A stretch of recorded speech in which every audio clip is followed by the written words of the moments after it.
I stand frozen behind my father's office door, my breath caught in my throat like a trapped bird.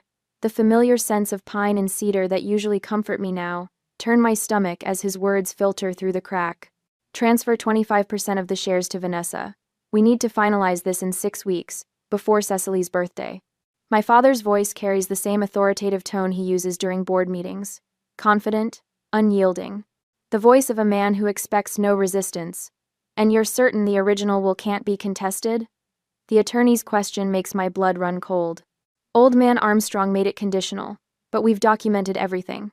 Cecily hasn't met the leadership metrics. She's a worker, not an executive.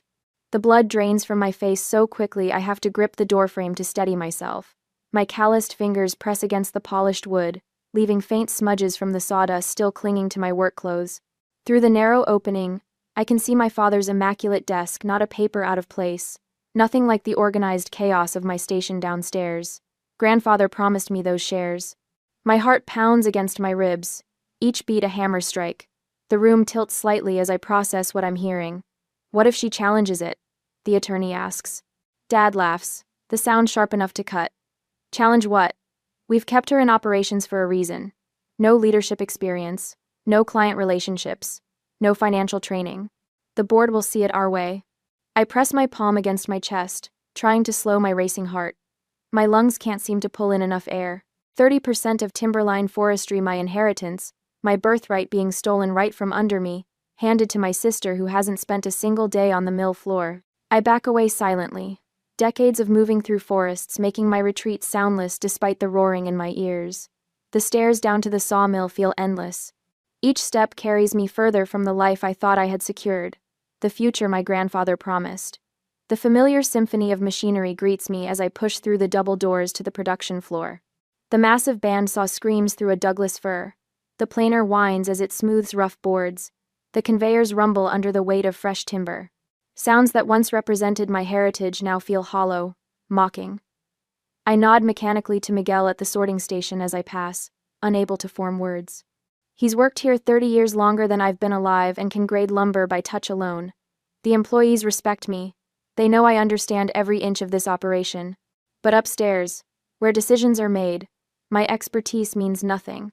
My mind drifts back to when I was 12, grandfather taking me into the forest at dawn. The memory is so vivid I can almost feel the morning dew soaking through my jeans as we hiked between towering trees. Look up, Cecily, he'd said, his weathered hand on my shoulder. What do you see? Kai. Trees? I'd answered, uncertain. He'd chuckled, the sound warm like sunlight filtering through branches. Legacy. 5 generations of Armstrongs have tended these forests. Your father sees dollar signs. Vanessa sees nothing at all. But you, he'd squeezed my shoulder, you're the only one who truly respects the craft. I'd beamed under his approval, soaking it in like a sapling in spring rain. His hands strong, cracked from decades of work, had shown me how to read the grain, how to judge which trees were ready and which needed time. Forestry isn't just harvesting, it's stewardship. Forestry isn't just harvesting. Months before he passed, he'd called me to his home office. His once powerful frame had shrunk, but his eyes remained sharp. You'll have to prove yourself, Cecily, but I've made provisions. When you turn 35, if you've met the metrics I've outlined, 30% of timberline becomes yours. I'd protested, not because I didn't want the responsibility, but because I knew how my parents would react. They'd always favored Vanessa. She's smarter and more creative. Mom would say when comparing our report cards, even though mine showed straight A's. You're just a worker, Dad would add, somehow making it sound like an insult rather than recognizing the value in what I did. The memory fades as I reach my small office tucked beside the kiln room. I close the door and sink into my chair, the worn leather conforming to my body like an old friend. Evening finds me in my small apartment across town, pacing between the kitchenette and living room. The space is modest, all I need when I spend 14 hours a day at the mill.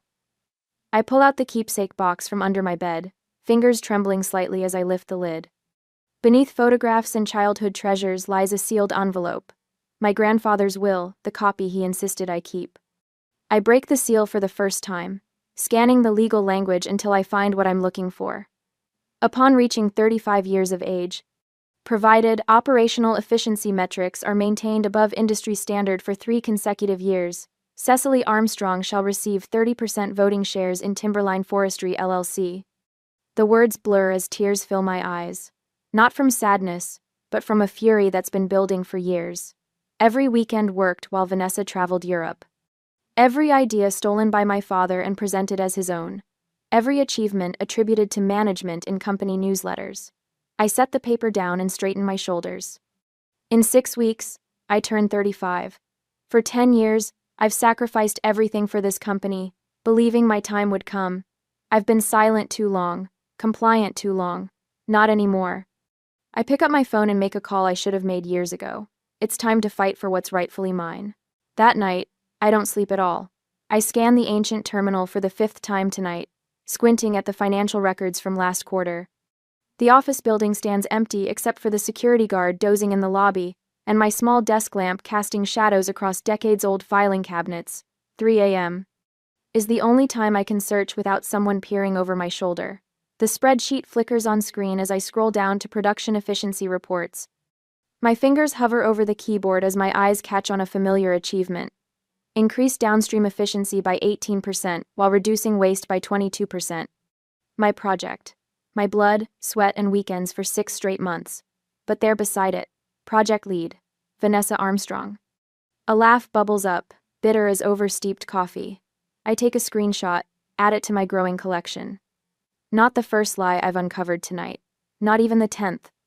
The screen blurs as my eyes water from exhaustion. Or maybe it's something else entirely. 3 years of quarterly reports tell the same story. Everything I've built, every improvement I've sweated over, credited to others, primarily Vanessa. The evidence forms a pattern as clear as growth rings on old-growth pine. I close my eyes and see myself hunched over production schedules while Vanessa posted Instagram photos from Paris, Madrid, Santorini. My calloused hands flying over calculations while she held champagne flutes at business school galas. All funded by the company by my labor. The memory of last February hits me like a physical blow. Jenna's wedding invitation still sits in my keepsake box. The regretfully declines box checked after Dad insisted I handle the emergency mill shutdown. 20 years of friendship, and I missed seeing my best friend walk down the aisle because a bearing had failed on the main saw. That's just your job, Cecily. Mom had said when I called, voice cracking with disappointment. Just my job, never Vanessa's. I shut down the computer and pressed the heels of my hands against my eyes. The betrayal isn't new, it's just finally documented. In black and white, irrefutable. Morning comes too quickly. I force myself through the mill floor inspection, nodding mechanically as Miguel shows me a great improvement on the oak shipment. When my phone buzzes with a meeting notification, I trudge upstairs like a condemned prisoner. The conference room smells of leather and my father's sandalwood cologne. Through the glass walls, I watch him gesturing expansively to 3 men, in suits, board members, and advisors I recognize from quarterly meetings. The restructuring gives us flexibility, Dad says, not noticing me in the doorway. Cecily runs operations smoothly, but Vanessa brings vision. When we shift controlling interest next month, we'll position for aggressive expansion without the traditional constraints. One advisor glances toward the door, spots me. Dad turns, his smile never reaching his eyes. Ah, Cecily, we were just discussing future planning. Nothing for you to worry about. Nothing for me to worry about. The same dismissal I've heard since childhood. I force a neutral expression and take a seat in the corner, watching him continue as if I were invisible. The perfect metaphor for my 34 years at Timberline. I escape as soon as possible, fleeing to the sanctuary of sawdust and machinery. My phone buzzes again. Vanessa, summoning me to lunch tomorrow. Lovely. The next day, I arrive at Riverfront Bistro 10 minutes early. Vanessa saunters in 20 minutes late, designer sunglasses pushed into hair that probably cost more than my monthly rent. Cecily. She air kisses near my cheek. God, you smell like wood chips. Don't you shower between shifts? I bite back the obvious retort about where our paychecks come from and force a smile. What's up, Vanessa? She orders a $60 bottle of wine before addressing me. Daddy wants me to get more familiar with the operational side before the transition. What transition? Vanessa's perfect eyebrows rise fractionally. Don't play dumb, Cece. Daddy always said I'd run the company someday. She tosses her hair back, diamond earrings catching the light. I mean, you're great with the blue-collar stuff, but this is business. Real business. The wine arrives. I don't touch mine. 30%, I say quietly. What? Grandfather's will gives me 30% of voting shares when I turn 35. 6 weeks from now. Vanessa laughs, the sound like breaking glass. Oh, honey, that was conditional on leadership metrics. She leans forward, patting my hand condescendingly. You've been stuck in operations for a decade. The board will never consider you leadership material. Because they've been systematically erasing my contributions. Because every achievement has been stolen from me, credited to others to her. I stand abruptly, my chair scraping against hardwood. We'll see. That afternoon, I make a call I've avoided for 3 years. Kate Lawson answers on the second ring. Cecily Armstrong. Didn't expect to hear from you again. I wince at her tone. I need to talk to you. About what happened. Silence stretches between us. Kate had been our safety manager for 8 years before being fired suddenly for documentation inconsistencies. She'd maintained her innocence, but I'd stayed silent, believing my father's version of events. The roasting company. 4 o'clock, she finally says, then hangs up.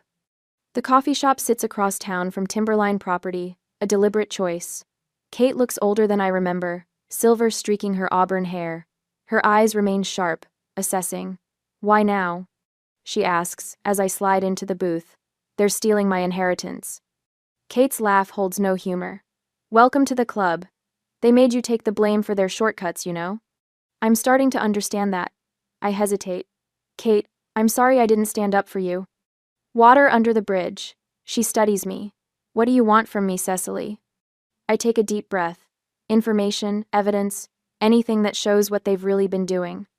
Kate stares into her coffee for a long moment, then meets my eyes. When they fired me, I kept copies. Every safety violation I refused to cover up. Every time your father ordered me to falsify reports. She leans forward. OSHA violations, EPA shortcuts, labor law breaches. All of it, Cecily. My heart pounds against my ribs. Why didn't you report them? Your grandfather was good to me. I couldn't destroy his company. Her eyes narrow. But Harold and Vanessa? I owe them nothing. I think about what's at stake. 30% voting control of a company worth millions. My birthright. But also my family, the parents who've consistently undermined me. The sister who expects everything handed to her. Would you be willing to help me? I ask quietly. Kate reaches into her bag, slides a USB drive across the table. I've been waiting 3 years for you to ask that question. The drive feels impossibly heavy in my palm. I close my fingers around it, feeling something shift inside me. A boundary breaking. A line crossed. What are you going to do? Kate asks. I think of my grandfather's will, the company he built, the legacy he entrusted to me, whatever it takes. 3 days later, the company newsletter sits on my desk like a landmine. The glossy paper, emblazoned with Timberline's evergreen logo, announces the future leadership transition in bold letters. My coffee grows cold as I read the article for the 3rd time, each word a deliberate slap. Vanessa Armstrong brings fresh perspective and professional management to position Timberline for the next generation. No mention of my decade of service. No acknowledgement of the operational improvements I've implemented. Just paragraph after paragraph praising Vanessa's MBA, an innovative vision for a company she visits maybe twice a month. I shove the newsletter into my desk drawer, where I keep all the other evidence of my systematic erasure. My phone buzzes with a text from our sales director. Your father and Vanessa just left with the Westridge account. Harold introduced her as the future of Timberline. Thought you should know. Westridge is our biggest client. I negotiated that contract renewal myself last year, spending weekends preparing the sustainability documentation they required. Now Vanessa gets to smile and shake hands while I'm buried in sawdust.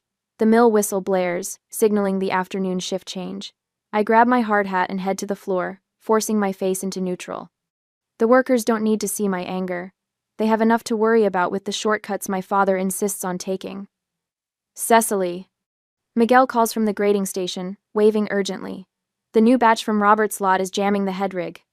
I jog across the concrete floor, the familiar symphony of machinery surrounding me.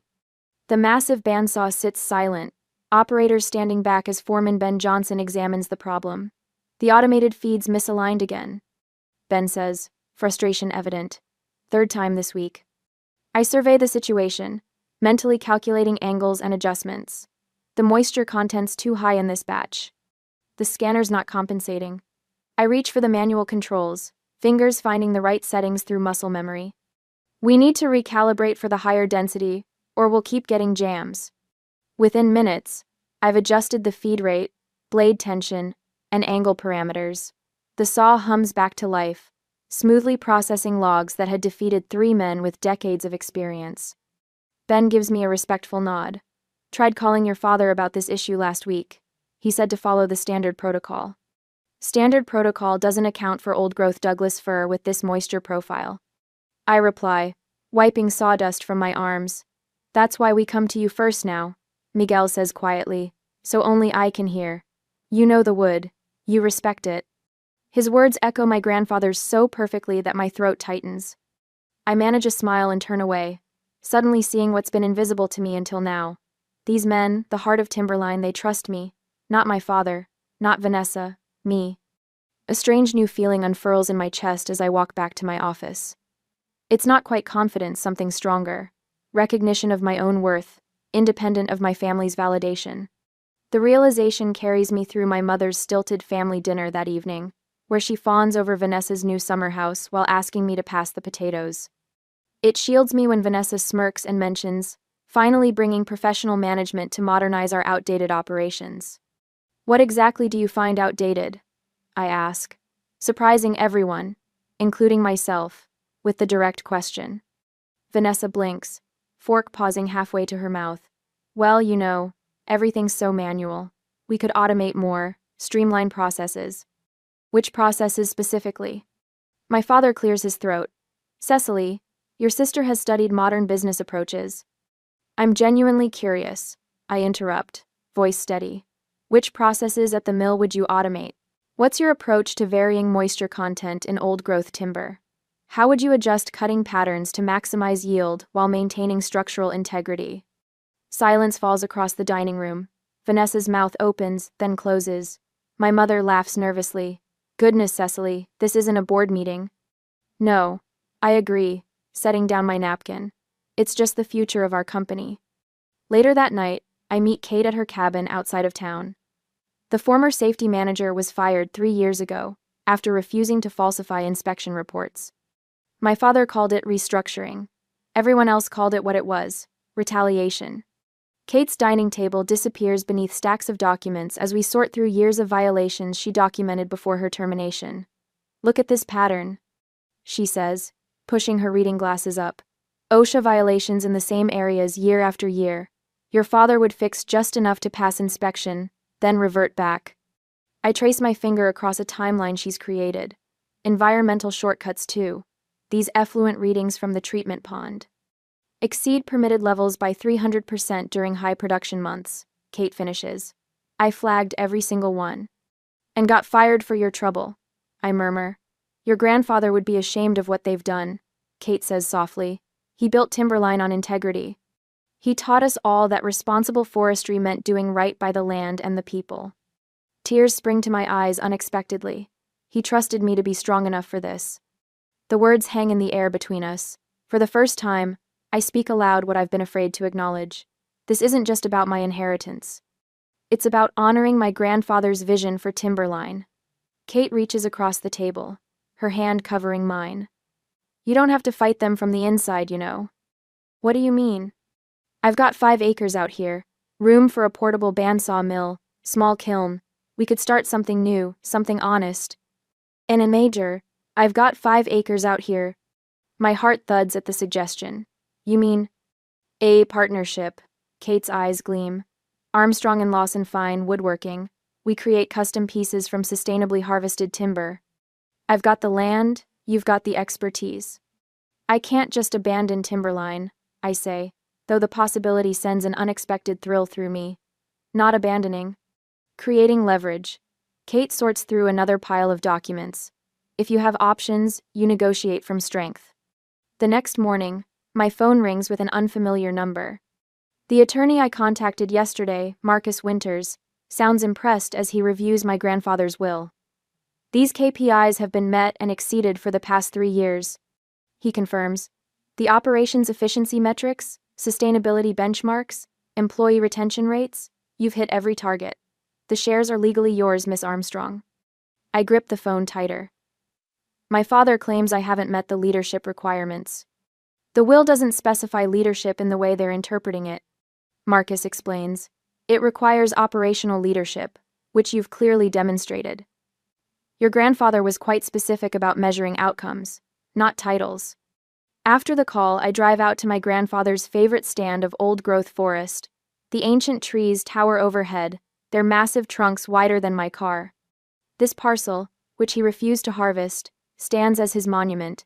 I rest my palm against the rough bark of a Douglas fir that was old when the Declaration of Independence was signed. Above me, sunlight filters through branches that have weathered centuries of storms. The strongest trees weather the harshest storms. My grandfather used to say, his weathered hand patting the trunk just as mine does now. Standing here, surrounded by these quiet giants, clarity washes over me. I've been so focused on what I might lose that I've failed to recognize what I already possess. Knowledge no business school could provide, loyalty from workers who respect skill over titles, and the true understanding of stewardship my grandfather valued above all else. I don't need my family's approval to honor his legacy. That evening, I climb the stairs to my small apartment, bone-tired but resolute. As I set my keys on the counter, my gaze falls on a cardboard box I haven't opened since the funeral. My grandfather's personal effects, which no one else wanted. Something compels me to open it now. Inside, beneath old photographs and a worn flannel shirt that still smells faintly of cedar and pipe tobacco, I find a leather-bound journal I've never seen before. My hands tremble as I open it, recognizing my grandfather's precise handwriting. The journal spans decades, documenting his observations about the business and about his family.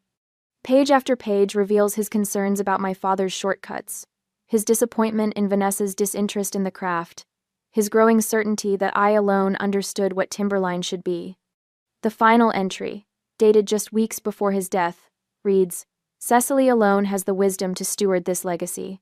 I've arranged for her to have the means, if she finds the courage. The trees have taught her patience and resilience. Now she must learn to stand tall against the wind." I close the journal, pressing it to my chest as if I could absorb his faith in me. Tomorrow I'll meet with Marcus again. Tonight, I allow myself to feel the anger and determination that will fuel what comes next. I am my grandfather's heir in more than shares. I am the keeper of his vision. And I will not be cut down without a fight. Another week passes by, and during this time I am working with Kate secretly to protect grandfathers and my legacy. One Tuesday morning, I arrive at the mill before dawn, my truck the first in the parking lot as usual. The early morning quiet allows me to think clearly, to move methodically through my plans without interruption. My grandfather's journal sits heavy in my bag, its worn leather cover a reminder of the legacy I'm fighting for. For 2 weeks I've been building my case.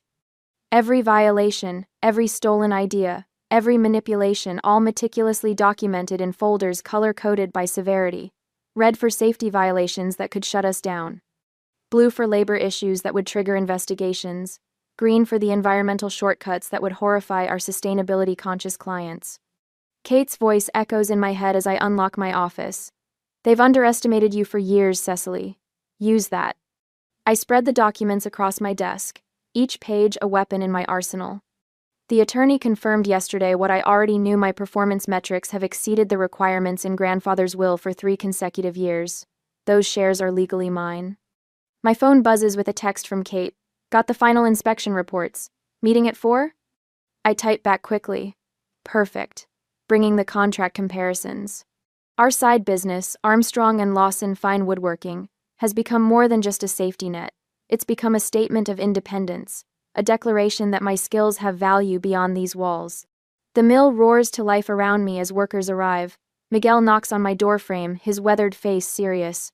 "Your father left new cutting instructions," he says, handing me a clipboard. "Makes no sense with what we've got in inventory." I scan the document, immediately spotting the problem. "Ignore these. Follow yesterday's plan." I hand him the correct specifications. "And Miguel?" "Document any pressure to change course." He nods, understanding flowing between us without words. The loyalty of people like Miguel has become my greatest strength, something my father never bothered to cultivate. By mid-morning, the first counterattack arrives.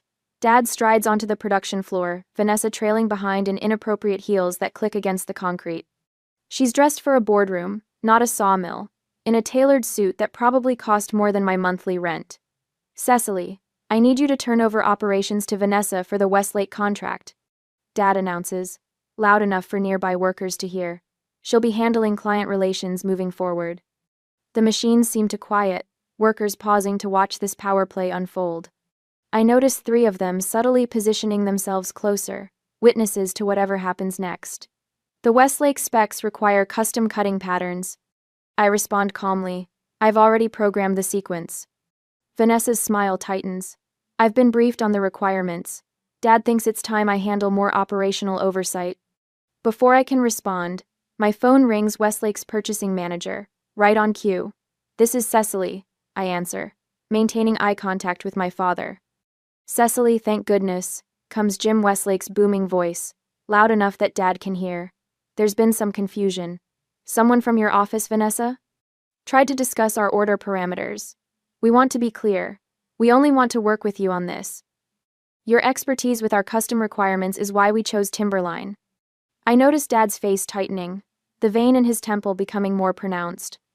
Vanessa shifts uncomfortably. "I understand completely, Jim. I'll personally oversee every aspect of your order, as always." When I hang up, the victory hangs in the air between us. Dad's attempt to sideline me has backfired spectacularly. "Sounds like the client prefers the current arrangement," I say, my voice steady despite the satisfaction coursing through me. "I'll keep you both updated on progress." That evening, the battlefield shifts to Mom's emergency family dinner. The dining room gleams with the good china and crystal, a transparent attempt to remind me of my place in the family hierarchy. Vanessa sits in the place of honor beside Dad, her engagement ring catching the light with every gesture. "We have an announcement," Mom says after serving her signature pot roast. "Vanessa will be taking on an expanded leadership role at Timberline. The board approved it this morning." Vanessa beams. "I'll be overseeing all client relationships and financial operations effective next month." "Quite the achievement for someone who's never graded timber," I observe, cutting my meat with precise movements. Mom's smile falters. "Some people just aren't ambitious in the traditional sense, dear. You've always been more comfortable with the hands-on aspects." The dismissal stings, but I'm prepared. 10 years of 60-hour weeks building client relationships while maintaining the highest efficiency metrics in company history seems pretty ambitious to me. Dad shifts uncomfortably. "Your contributions in operations have been valuable, Cecily. But Vanessa brings professional management experience that the First National Bank seems very interested in," I interrupt. "Their loan officer called me today. Apparently, they have questions about leadership changes during our renewal period." The silence that follows is delicious. Mom's fork pauses halfway to her mouth. "Why would they call you?" Vanessa demands. "Because I'm the signatory on our operational compliance documents," I reply, the truth I've hidden for years finally serving its purpose. Grandfather insisted on it before he died. Later that night, I meet Kate at our workshop space, a converted barn on her property that smells of fresh-cut pine and possibility. She's organized the safety violations chronologically, creating a damning timeline of negligence. "The board will have no choice once they see this," she says, sliding the file toward me. 3 of the members were your grandfather's friends. They won't let Harold destroy his legacy." I run my fingers along a half-finished rocking chair, the wood smooth beneath my touch. "Dad and Vanessa had another argument tonight. I heard them in the driveway. She's panicking about taking over operations she doesn't understand." Kate smiles. "They're starting to realize just how badly they've miscalculated." I think about the meeting scheduled for tomorrow with grandfather's oldest friend on the board, about the attorney preparing formal challenges to any share transfer, about the loyal employees who've provided statements confirming my critical role. For the first time in years, I feel the tables turning, the power shifting. The future, clarifying. "They thought I was just a worker," I say, running my hand along the grain of the cherry wood. "They never understood that knowing how things actually work is the greatest power of all." On the confrontation day, I adjust my blazer as the elevator climbs to the top floor of Timberline's headquarters. For once, I'm not wearing sawdust-covered jeans, but a charcoal pantsuit I bought specifically for this moment. The weight of the leather portfolio in my hands reminds me of everything at stake. When the doors open, I spot my mother in the hallway outside the boardroom, elegant as always in her pearl earrings and cream blouse. Her eyebrows lift slightly at my appearance. "You didn't need to dress up for a family meeting, Cecily," she says, her voice carrying that familiar hint of criticism. I meet her gaze without flinching. I dressed appropriately for a business discussion. Her lips purse, but before she can respond, my father emerges from his office, Vanessa trailing behind him like a shadow. My sister's designer suit probably cost more than 3 months of my rent. The contrast between us couldn't be more stark, her manicured nails against my hands that no amount of lotion can fully soften. "Let's get this wrapped up quickly," Dad says, not quite meeting my eyes. "I have calls with the Seattle developers at 11. The boardroom feels colder than usual. I take a seat opposite my family, placing my portfolio on the gleaming mahogany table. Their attorney, Mr. Greenfield, sits at my father's right hand, his expression carefully neutral. Dad clears his throat. "We've called this meeting to discuss the future leadership structure of Timberline. As you know, we're entering a critical expansion phase." I watch his hands, the same ones that taught me to tie fishing knots when I was 7, now gesturing dismissively as if I'm a minor inconvenience. "We're transferring 25% of the shares to Vanessa, with 5% allocated to you, Cecily." My mother jumps in, her voice honey-sweet. "Vanessa has the education to lead Timberline into the future. Her MBA gives her the perspective the company needs now." Vanessa's smile doesn't reach her eyes. 10% is more than enough for someone who just works with her hands, Cece. You'll still have input on operational matters. The childhood nickname lands like a slap. I remain still, letting them continue. Dad leans forward, his tone shifting. "We're also considering restructuring the operations department. More delegation would give you time to explore other opportunities." The threat hangs in the air, unmistakable. "Your apartment lease comes up for renewal soon, doesn't it?" Mother asks innocently. "The subsidiary that owns the building is being evaluated for potential sale." Vanessa flips through her tablet. "I've been researching some updated operational approaches. Some of the current methods are rather outdated." My father delivers the final blow. "This is the arrangement we're implementing. You can accept it and continue with Timberline, or you can explore opportunities elsewhere." The silence stretches as they await my capitulation. I've given it to them for years. My silence, my compliance, my swallowed pride. Not today. I open my portfolio and remove a sealed legal envelope, placing it precisely in the center of the table. Grandfather's will is very specific about those shares. My voice comes out steady, stronger than I've ever allowed it to be in this room. The confidence in my father's expression flickers. "I know about the safety violations you've been covering up since 2018. I know about the forged environmental compliance reports. I know about the systematic wage theft from the night shift workers." I lay out each accusation like placing cards in a winning hand. My mother's face drains of color. "What are you talking about?" I remove a sealed letter from my attorney, sliding it toward Mr. Greenfield. "This confirms my legal right to all 30% of the shares, as stipulated in grandfather's will." Next comes a bound report.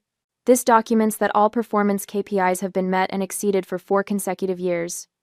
My father reaches for it, but I'm not finished. I place a folder on the table. Signed statements from 17 key employees regarding safety and labor violations. They were instructed to ignore or conceal. 5. Finally, I set down a small USB drive. Here are years of evidence, every falsified report, every covered-up accident, every manipulation of the books. Mr. Greenfield picks up my attorney's letter, scanning it with increasing concern. The OSHA violations alone carry penalties of up to $145,000 per incident. I say, watching my father's face. "I've documented 37 separate violations." My mother gasps. EPA violations regarding improper disposal of chemical treatments could trigger fines exceeding $8 million, plus potential criminal charges. Vanessa's smugness has evaporated, replaced by growing panic. Labor Department investigations into systematic wage theft would result in back payments, penalties, and permanent damage to government contracts. I close my portfolio.